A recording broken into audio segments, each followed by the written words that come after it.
Atividade complementar de Química Geral. Eu sou Alice Martins Ribeiro, do primeiro período de Biomedicina, e o tema da aula é Funções Inorgânicas.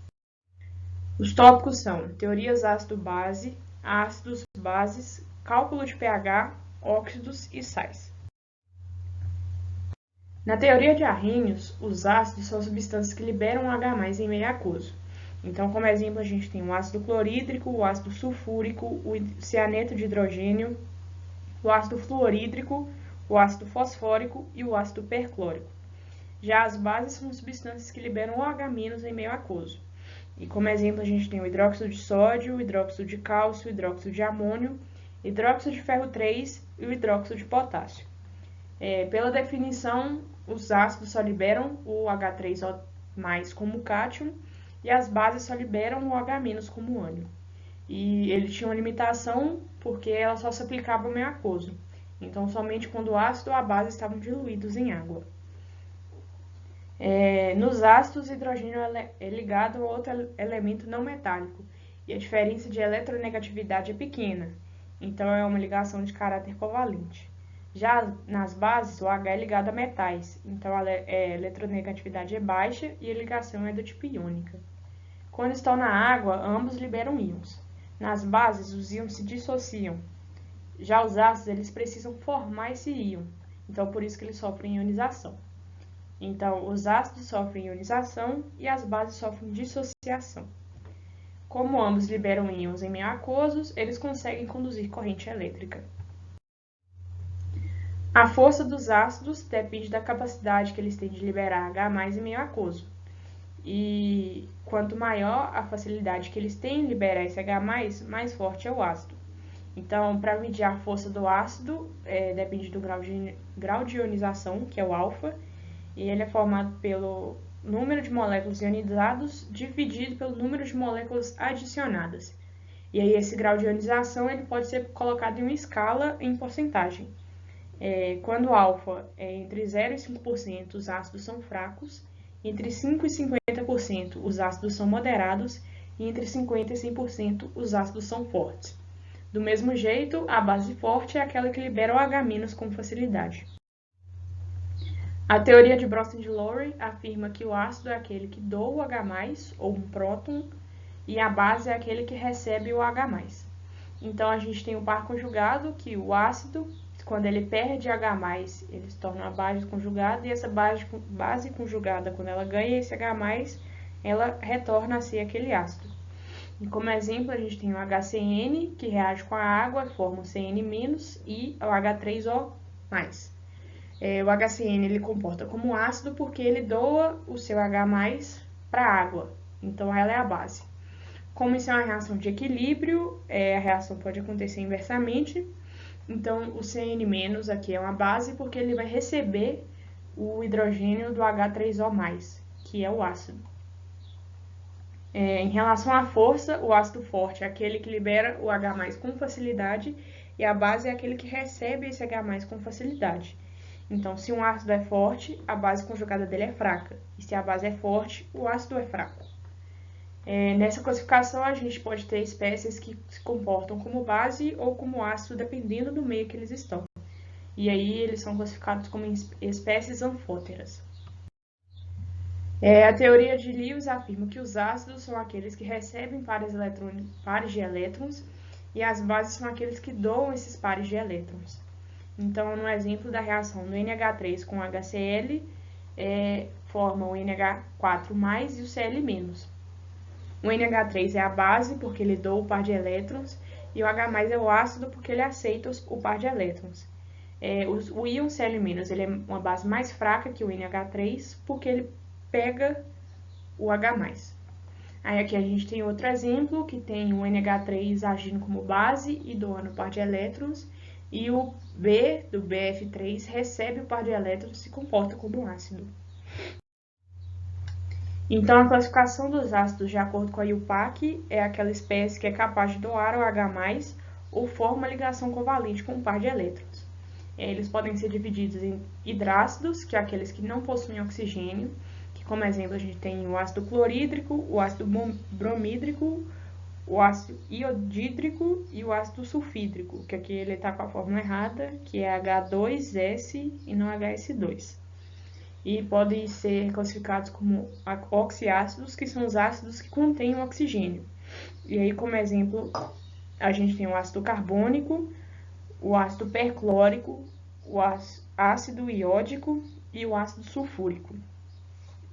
A nomenclatura dos hidrácidos é ácido, o prefixo do elemento, que está ligado ao hidrogênio, e o sufixo hídrico.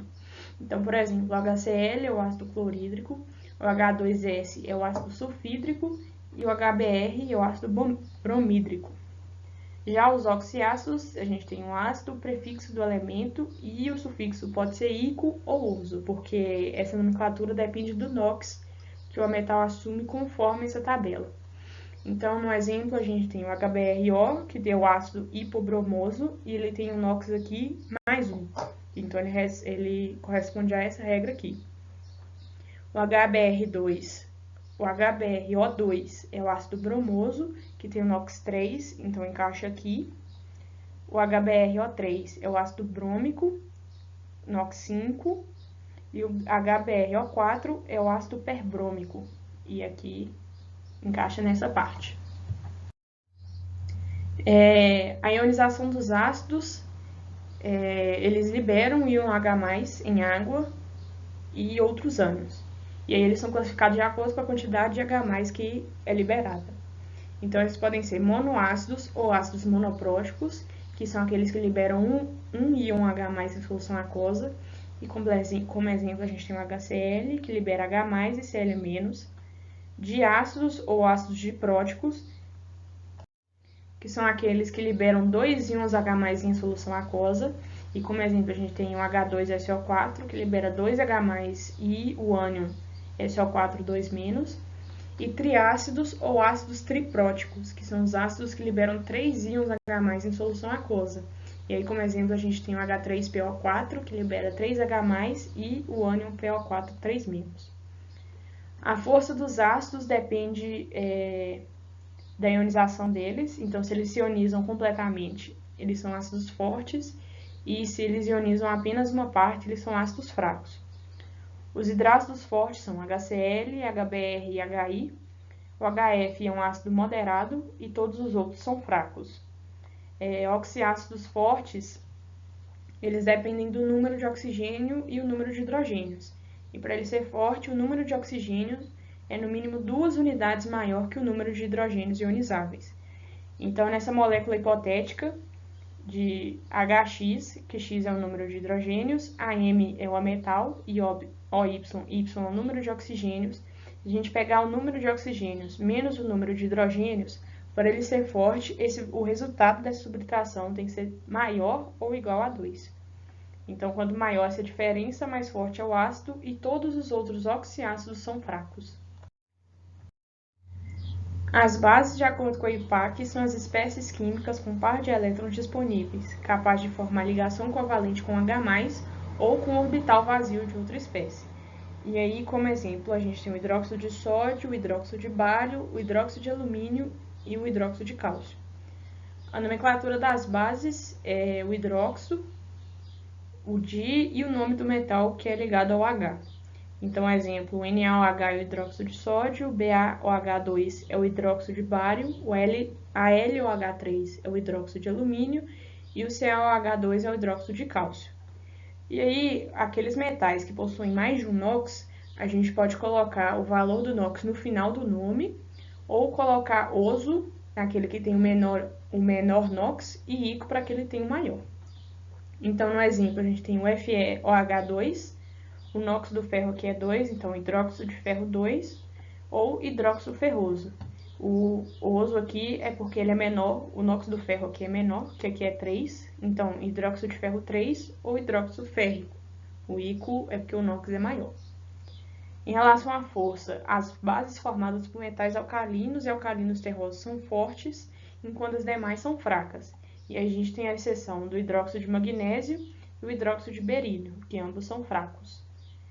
E em relação à solubilidade, também as bases de metais alcalinos e alcalinos terrosos são solúveis, exceto o hidróxido de magnésio e o hidróxido de berílio também. E aí a gente tem mais uma seção, que é o hidróxido de amônio, que é um NH4OH, que é uma base solúvel. Em relação ao cálculo de pH, a gente tem que a solução ácida é aquela com maior concentração de H+, ou H3O+, no equilíbrio, e é calculado por menos o logaritmo da concentração de H+, ou a concentração de H3O+. E a gente pode calcular também a concentração de OH-, que aí vai ser o pOH, que aí vai ser menos o logaritmo da concentração de OH- na solução. Quando a gente tem meio aquoso, o pH e o pOH variam de 0 a 14. A água, ela tem essa característica de autoionização, porque ela se comporta como base na presença de um ácido ou como ácido na presença de base. E aí, quando a gente tem uma água pura, a gente pode ter, ao invés de a gente ter só moléculas de H2O, a gente tem moléculas de H3O, H3O+, e OH-. E aí fica nessa reação de equilíbrio. Se a gente juntar duas moléculas de água, uma vai doar o H+, e vai se tornar o H-, e a outra vai receber esse H+, e vai se tornar H3O+. E isso aqui é a autoionização da água, porque ela ioniza a si mesma.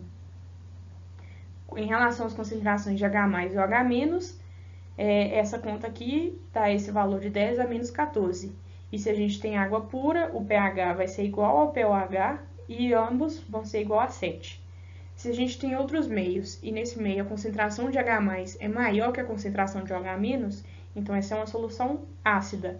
E o pH vai ser menor que 7 e o pOH vai ser maior que 7.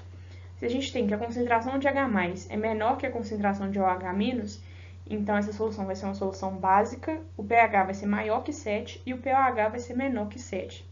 E aí a gente pode colocar esses valores numa escala, que é essa aqui. Então, se o valor do pH varia de 0 a 7, a solução é ácida. Se o pH é igual a 7, a solução é neutra.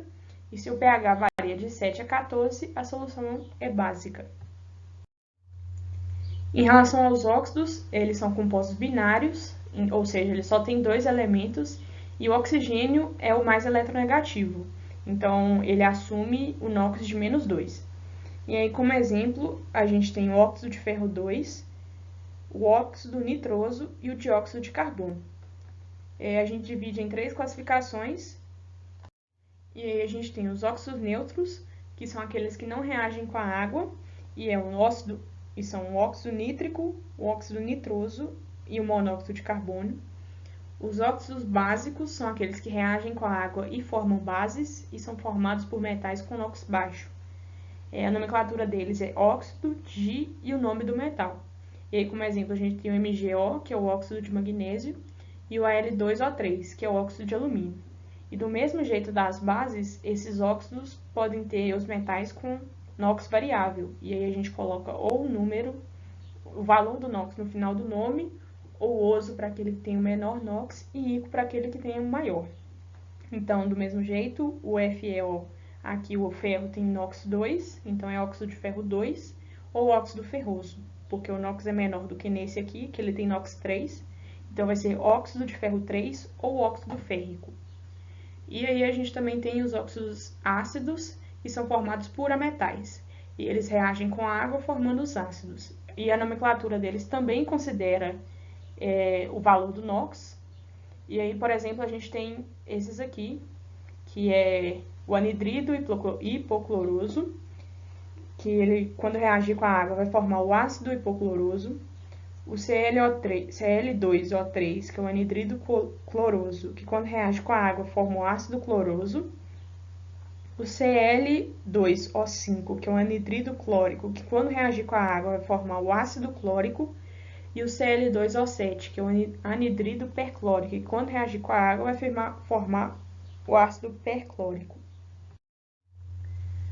Os sais são compostos iônicos que são formados pela reação de uma base com um ácido, e essa reação é a neutralização. A água forma pela junção do H+ do ácido e o OH- da base, e aí o cátion da base e o ânion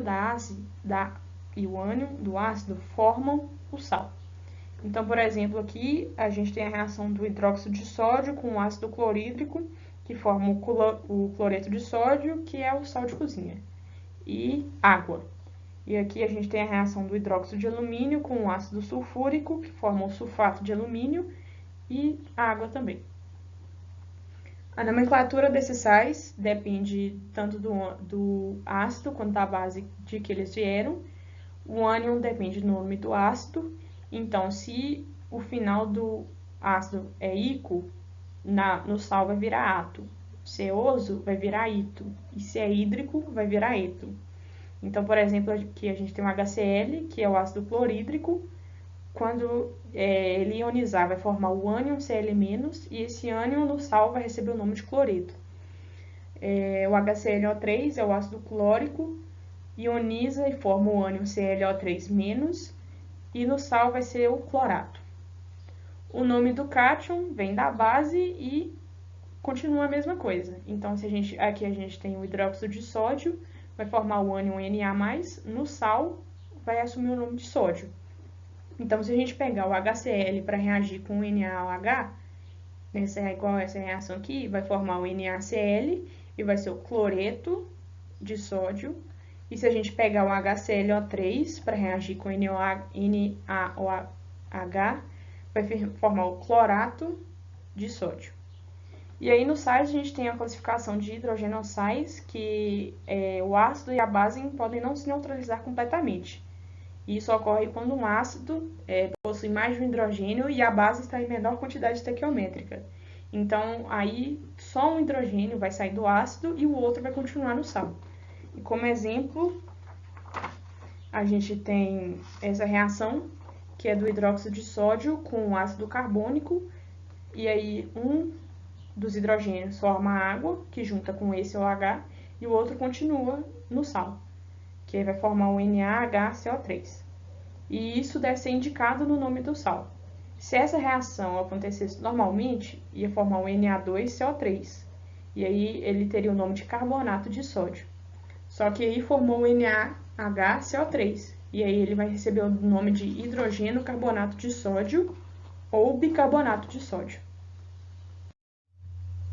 Por fim, a gente tem uns exemplos aqui sobre cálculo de pH, que a gente tem a letra A, o sangue com concentração de H3O+, igual a 4 vezes 10 a menos 8 mol por litro. E aí, se a gente calcular o pH no menos log da concentração de H3O+, substituindo essa concentração pelo 4 vezes 10 a menos 8, o valor do pH vai ser 7,40. A letra B, a gente tem uma solução de 0,020 mol por litro de HCl. Na relação estequiométrica, 1 mol de HCl forma 1 mol de H3O+. Então, se a gente tem 0,020 mol por litro de HCl, a gente vai ter 0,020 mol por litro de H3O+. E aí, na reação de pH, do mesmo jeito, fazendo o logaritmo desse valor, vai dar 1,70. Na letra C, a gente tem uma solução de 0,040 mol por litro de KOH, e aí a relação estequiométrica também é de 1 para 1, então se a gente tem 0,040 mol por litro de KOH, a gente vai ter 0,040 mol por litro de OH-. E aí na reação do POH, a gente substitui o valor e o resultado é 1,40. Se a gente sabe que o valor do POH mais o valor do pH é 14, então, resolvendo aqui, a gente substitui o valor, coloca 1,40 mais o valor do pH, vai dar 14. Então, o resultado vai ser 12,60. E aqui, para escrever o nome dos compostos, se a gente tem o KBr é o brometo de potássio, o Al2O3 é o óxido de alumínio, o NH4OH é o hidróxido de amônio, o AgNO3 é o nitrato de prata, o HCN é o ácido cianídrico, e o NaOCl é o hipoclorito de sódio. Se a gente for classificar eles, esse aqui vai ser um sal, um óxido, uma base, outro sal, um ácido e, novamente, outro sal.